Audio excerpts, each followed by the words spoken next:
이재명 정부 첫 특사 대상자를 추리는 법무부 사면심사위가 오늘 열렸습니다. 가장 관심을 끌었던 사람이 역시 조국 전 대표인데요. 이번 심사 대상에 포함된 걸로 확인이 됐습니다.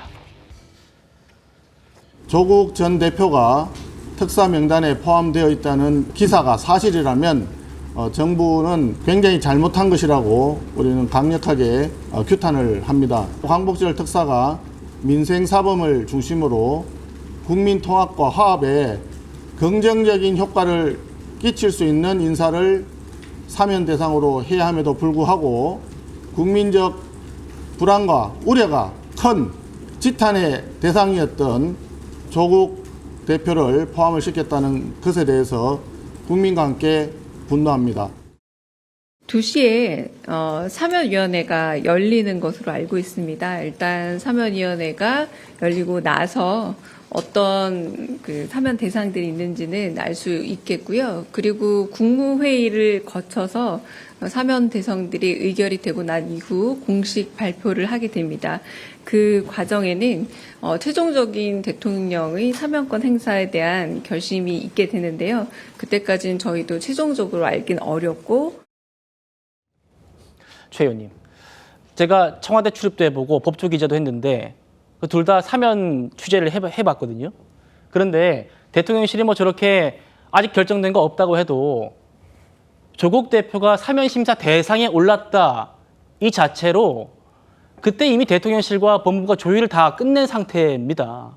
그러면 사면 복권된 걸로 이제 사실상 봐야 될 텐데 지금 보시지만은 조국 전 대표는 내년 2월에 만기 출소 예정이어서 이제 8개월 살았고 형기 1년 이상 남았거든요. 반도 안 지났어요. 사면 복권 시켜준다는 겁니다. 어떻게 보십니까? 참 이번 정부는 있을 수 없는 일들이 계속 일어나고 있습니다. 매일매일 진짜 놀라운 일들이 생기고 있다고 저는 생각을 합니다. 그리고 아시다시피 조국의 사태가 얼마나 우리 젊은이들한테 절망감을 줬습니까? 그리고 이 일을 통해서 오랜 시간도 걸렸었고 모든 것이 제대로 가나 싶었는데 형기 1년도 안 형기 8개월 하신 분을 이렇게 그것도 바로 대통령 되자마자 8.15 특사 그것도 광복절 80주년 사면입니다. 네. 이 사면이 갖는 의미가 너무 퇴색돼 버린 것이 아닌가. 결국은 그마저도 정치적으로 이용하고 결국 우리 편은 죄도 없애도 되고 우리 편은 들어가도 나올 수 있다. 이런 걸 보여주는 거는 사법 전체를 흔드는 일이라고 생각을 합니다. 이게 예전에 뭐 야당 시절에 이랬으면 저희가 이해는 하죠. 근데 지금 여당입니다. 그리고 정부입니다. 이건 말도 안 되고요. 정말 야당보다 더한 여당의 행태들. 그리고 이미 정성호 법무부 장관이 거기 들어가 있어서 의결을 한 상태입니다. 네. 저 이거 대통령께서 하신다면 이 사태에 대해서도 정말 심각성을 다루고 저희 국민들이 심판하실 거라고 생각합니다. 지금 당장 여당 지도부에서조차 정치인 사면은 바람직하지 않다라는 지적을 하고 있습니다. 들어보시죠. 사면과 관련해서는 대통령실에서 명확한 기준을 가지고 있지 않습니까? 그 민생범이라든지 뭐 사회적 약자에 대한 사면에 대한 이제 기준을 정해놓고 있기 때문에 그 기준에 맞춰서 오늘 아마 그 심사를 하지 않을까 싶고요. 대통령 임기가 시작된 지 한 석 달 정도이고 이 한미 정상회담 등 굉장히 큰 아젠다들이 많이 남아있는 상태에서 그렇죠. 너무 시끄럽지 않게 정치인 사면에 대해서는 다음 기회로 넘기는 것이 좀 바람직하지 않을까 싶고요. 예. 홍 대표님, 민생범 그리고 사회적 약자 사면 이게 지금 이번 광복절 특사의 기조인데 정치인 사면하면 이거 퇴색된다. 이게 지금 민주당 최고위원 얘기고 이런 상황에서 조국 사면은 뭐 어떤 의미라고 봐야 됩니까? 뭐 사회 통합 차원? 그건 또 아닌 것 같기도 하고 어떻게 보십니까? 그래서 근데 그 조국 전 대표에 대한 사면 복권 문제는 시간 문제였다고 봅니다. 그래서 많은 사람들이 8월 광복절 특사냐 아니면 12월 달에 성탄절 특사냐 네. 이것만 남은 것 아니냐라는 게 정치권의 중론이었거든요. 그래서 좀 찬반이 엇갈렸어요. 그런 측면에서. 일부에서는 12월에 하는 게 좋겠다라고 하는 분도 있었고 8월에 하자는 분들도 의견이 엇갈렸는데 최종적인 결심은 어쨌든 사면 복권은 대통령의 고유 권한이기 때문에 네. 대통령께서 하실 것으로 보입니다.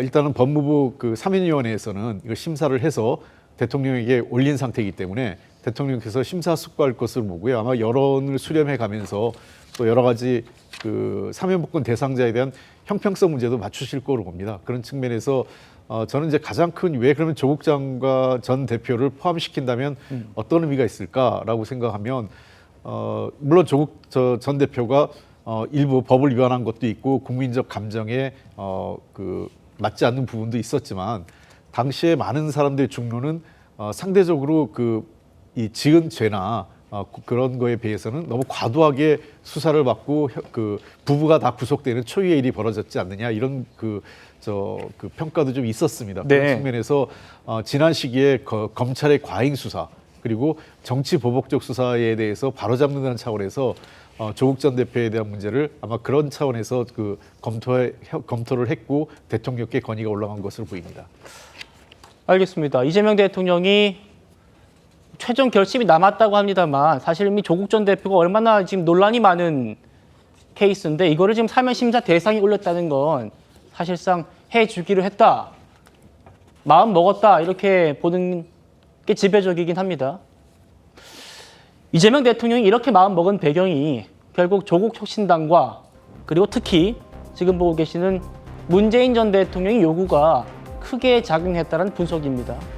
범여권 원로이죠. 유인태 전 국회 사무총장은 문 전 대통령 비판했습니다. 들어보시죠. 문재인 대통령도 저 얘기한 거는 적절하지 않은 발언을 했다고 봐요. 그 우수석한테. 그냥 알아서 맡겨놓을 일이지. 그리고 뭐 자기는 마지막에 그만두기 전에 김경수도 사면 안 한 사람이 또 이런 걸 하라고 하는 것도 내가 보기엔 지금 염치도 없고. 저 얘기가 왜 또 터져 나온 것도 문제라고 봐요. 어떻게 재임 중에 마지막 사면에서도 김경수 전 지사 안 해줘놓고 조국 사면 부탁하는 건 염치 없다. 어떻게 말씀 주실까요? 그만큼 대통령의 고유 권한인 사면권 행사는 신중하고 어려울 수밖에 없는 것입니다. 이번에 모르겠습니다. 아직까지 이재명 대통령께서 고심 중에 계실 것이고 어떤 결과적으로 최종적으로 나올 것인지에 대해서 확답하기 어려운 상황에서 우리가 미리 예단해서 예측해서 말씀드리는 건 좀 매우 부적절하다고 보고요. 어쨌든 대통령께서 문 전 대통령께서도 본인의 가장 아끼는 김경수 전 경남도지사에 대한 사면 복권을 하지 못했습니다. 그 이후에 윤석열 전 대통령 시절에 김경수 전 도지사도 사면 복권이 된 상황이었기 때문에 아마 그런 여러 가지 상황들을 놓고 지금 말씀을 주신 것 같은데 결과적으로 누가 언제 어떤 방식으로 사면을 할 것이냐 하는 부분은 그렇게 중요한 내용은 아닌 것 같습니다. 그리고 사면에 있어서 형기라든지 이런 부분들을 몇 프로나 채웠느냐 하는 것도 사실은 중요한 게 아니에요. 왜냐하면은 이명박 전 대통령 같은 경우에도 형기의 한 20%도 채우지 못한 상태에서 사면 복권을 받은 바가 있습니다. 네. 그렇기 때문에 뭐 이런 형기라든지 아니면은 이 문제가 어떤 그 상황을 가지고 얘기할 것인가 하는 부분보다는 이 사면이 국민 통합에도 도움이 되고 또 여러 가지 지금 이 사면의 의미를 잘 담을 수 있는 것인가 하는 부분에 있어서 설명이 될 수 있다면 헌법이 보장한 대통령의 고유 권한인 사면권에 대해서 뭐 그것을 주의해서 왈가왈부하거나 할 이유는 없다라고 보여지고 이번에 국민의힘의 송원석 원내대표께서도 그 부분 때문에도 본인 자당의 소속의 의원 내부 전직 의원들과 뭐 관련되신 분들에 대해서도 사면을 추천한 적이 있지 않습니까? 그렇기 때문에 그 부분에 대해서는 대통령께서 최종적으로 잘 판단하시리라 이렇게 보고 있습니다. 예, 지금 그 얘기도 해보겠습니다.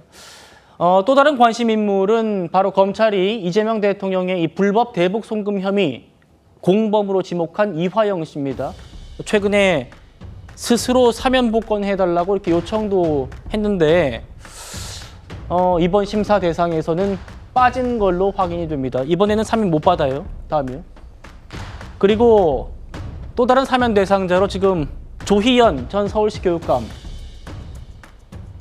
그리고 정경심 전 교수, 주국 대표의 부인이죠. 정전 교수 같은 경우에는 2024년 8월이 만기인데 그보다 한 1년여 빨리 가석방돼 있는 상태입니다. 자, 이렇게 한준호 최고위원도 얘기하지 않습니까? 원래 민생사범, 사회적 약자 대상으로만 거론되던 8.15 광복 특사가 이렇게 정치인, 전 교육감까지 이렇게 나오게 된 거, 결국 정부 여당의 송원석 원내대표가 빌미를 준 탓이 크다라는 지적이 많습니다. 들어보시죠. 특정 정치인의 사면을 부탁하는 모양으로 비춰진 부분에 대해서 잘못됐다라고 판단을 하고요. 정치인 특사가 진행이 된다라고 하면 야당 측 인사도 포함이 되어야 한다는 그런 고려가 있을 수도 있다고 생각은 하지만 분명히 잘못된 그런 부분이라고 말씀드릴 수 있을 것 같습니다. 국민의힘은 이번 8.15 특사에 정치인 명단이 포함된 것에 대해서 반대한다는 그런 입장을 명확히 말씀드리겠습니다.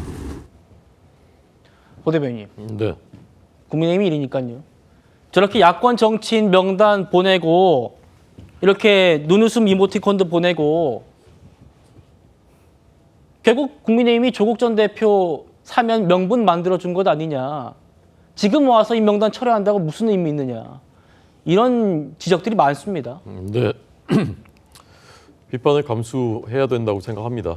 이런 일이 있어서는 안 된다고 생각하고요. 저는 지금 국민들께서 느끼시는 이재명 정부 들어서 가장 심각한 위기감 중에 하나가 법치가 무너지고 있다. 법치의 그 체계 자체가 무너지고 있다라는 것이 제일 심각한 문제라고 생각하는데 거기에 국민의힘에서 그런 그 어떤 비밀을 주었다라는 부분은 반성하고 성찰하고 앞으로는 이런 일 없도록 노력하겠습니다.